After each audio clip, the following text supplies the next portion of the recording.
अब आप टीचर हैं तो क्लास के साथ अटेंडेंस, टाइम टेबल, टेस्ट वगैरह पे टाइम तो देना ही होगा ना। जरूरी नहीं है, क्योंकि टीचमेंट बनाता है आपकी क्लास को असली डिजिटल और ऑटोमेट कर देता है ये सारे काम। इसलिए तो कहते हैं कि टीचमेंट पे टीचिंग आसान है। आज ही डाउनलोड करें टीचमेंट। नमस्कार, सत श्री अकाल, जय भीम, जोहार। मेरा नाम है नवीन कुमार। आज पुनः एक बार कोरोना की एक तीसरी लहर हमारे देश में फिर से पनप चुका है और बिहार सरकार ने लॉकडाउन की तीसरी लहर का आगाज़ कर चुका है। और तीसरी लहर में ये तालाबंदी की समस्या फिर हमारे सामने उभर कर आ रही है। फिर से बेरोजगारी की समस्याएं उभर कर आएगी। स्कूल और कॉलेज तो बंद होंगे ही। सबसे पहले सर्वप्रथम स्कूल या कॉलेज ही बंद किए जाते हैं। तो वैसे स्टूडेंट्स जो 9th 10th 11th या 12th में पढ़ रहे हैं या कॉलेज के बच्चे हैं, उनके लिए 50% के साथ उनका क्लास चलेगा और ऑनलाइन की सुविधा है।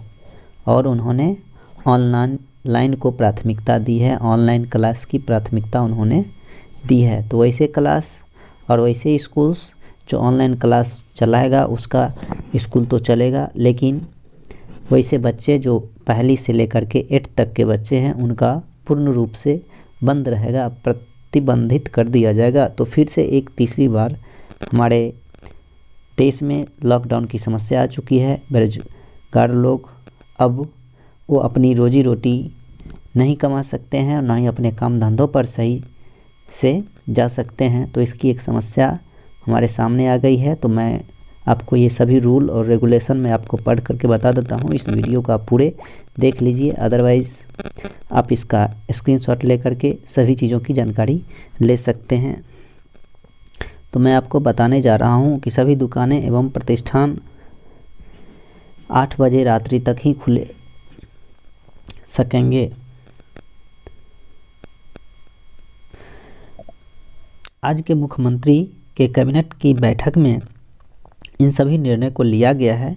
जो 8 बजे की रात्रि तक ही खुले रहेंगे की बात की जा रही है, इसमें अपवाद हैं। अपवाद का मतलब ये हुआ कि ये सभी चीज़ें खुले रहेंगे, बाद बाकी बंद रहेंगे। तो बैंकिंग, बीमा एवं ATM संचालन से संबंधित प्रतिष्ठान, फिर औद्योगिक विनिर्माण, सभी प्रकार के निर्माण कार्य और ई-कॉमर्स से जुड़ी सारी गतिविधियां एवं कुरियर सेवाएं चलती रहेगी।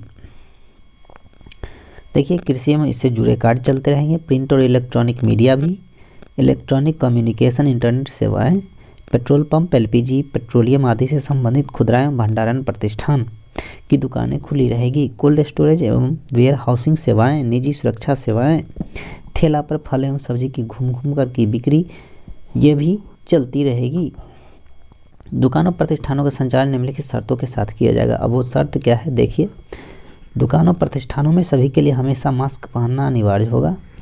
दुकानों प्रतिष्ठानों के काउंटर पर दुकानदार द्वारा कर्मियों आगंतुकों के उपयोग हेतु सैनिटाइजर की व्यवस्था अनिवार्य रूप से की जाएगी, यानी आप सैनिटाइजर पहन कर जाएंगे। दुकानें प्रतिष्ठान परिसर में सोशल डिस्टेंसिंग मानकों 2 गज की दूरी का अनुपालन किया जाएगा, जिससे कि सफ़ेद वृत्त चिन्हित किए जाएंगे। उपर्युक्त शर्तों का पालन नहीं किए जाने पर जिला प्रशासन द्वारा अग्रेतर कानूनी कार्रवाई की जाएगी। अब एक समस्या और है कि यदि आप इसका पालन नहीं करते हैं तो इस पर कानूनी कार्रवाई की जाएगी। अब लोग घर में बैठ करके अपनी रोटी सेकते रहेंगे। शिक्षण संस्थान, प्री स्कूल से 8वीं कक्षा तक के लिए विद्यालय एवं कोचिंग संस्थान बंद रहेंगे, किंतु ऑनलाइन शिक्षण दिया जा सकेगा। 9वीं तथा उच्चतर कक्षाओं से संबंधित विद्यालय, कोचिंग एवं शिक्षण संस्थान 50% उपस्थिति के साथ खुल सकेंगे। ऑनलाइन शिक्षण को प्राथमिकता दी जाएगी। तो ऑनलाइन क्लास ही केवल चलेंगे। सभी धार्मिक स्थल श्रद्धालुओं, आमजनों के लिए बंद रहेंगे।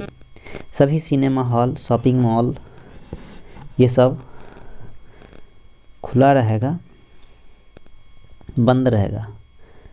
स्टेडियम, जिम, पार्क एवं उद्यान पूरी तरह से बंद रहेंगे। रेस्टोरेंट एवं खाने की दुकानों का संचालन आगंतुकों के बैठने के लिए कुल क्षमता।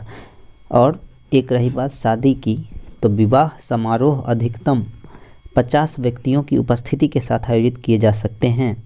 जो पहले का नियम था अधिकतम 50 व्यक्तियों की उपस्थिति के साथ, केवल और केवल 50 व्यक्ति ही रह सकेंगे, किंतु इनमें डीजे एवं बारात जुलूस की इजाज़त नहीं होगी।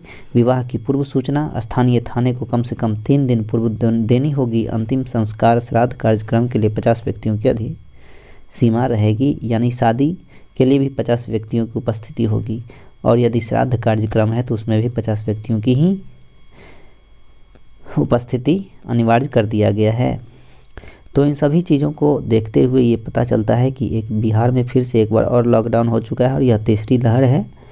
ये तालाबंदी की समस्या करीब 3 वर्षों से चलती आ रही है, जिसमें लोगों की आर्थिक स्थिति बहुत ख़राब होती जा रही है। स्टूडेंट्स, तो हम लोग अब घर में रह करके ही ऑनलाइन क्लास कर सकेंगे की सुविधा अपनाना पड़ेगा, इसकी प्राथमिकता देना पड़ेगा।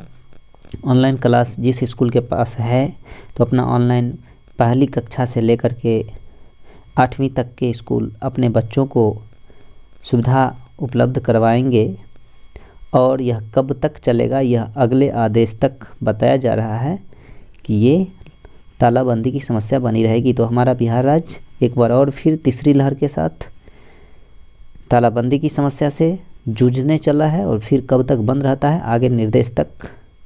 यह आज दिनांक 4/1/2022 को राज्य में कोरोना संक्रमण की वर्तमान स्थिति की समीक्षा की गई, और समीक्षा के क्रम में पाया गया कि राज्य में भी सभी पिछले दिनों में कोरोना पॉजिटिव मामलों की संख्या पर अप्रत्याशित वृद्धि हुई है। इस स्थिति को देख करके वर्तमान स्थिति के परिप्रेक्ष्य में स्थितियों पर व्यापक नियंत्रण हेतु दिनांक 6/1/2022 से 21/1/2022 तक निम्नलिखित प्रतिबंध लगाने का निर्णय लिया गया है। यानी 6/1 से लेकर के और 21 तारीख तक ये सभी पाबंदी लागू रहेगा। फिर आगे क्या होता है, फिर बढ़ेगा, और इस तरह से 3 से 4 महीने कम से कम तो ये तालाबंदी रहेगा ही। धन्यवाद। फिर मिलते हैं हम अगले वीडियो में, और हम लोग ये देखते हैं कि हमारे तालाबंदी में क्या सब समस्याएं आती है, और फिर कौन से रूल्स अपनाए जाएंगे हमारे न्यायिक प्रशासन और विधि व्यवस्था के द्वारा, हमारी सरकार के द्वारा। तो धन्यवाद। बने हुए रहिए हमारे इस चैनल पे, और इसको सब्सक्राइब कर लीजिए ताकि हर एक न्यूज़ मैं आपके साथ शेयर कर सकूं। धन्यवाद।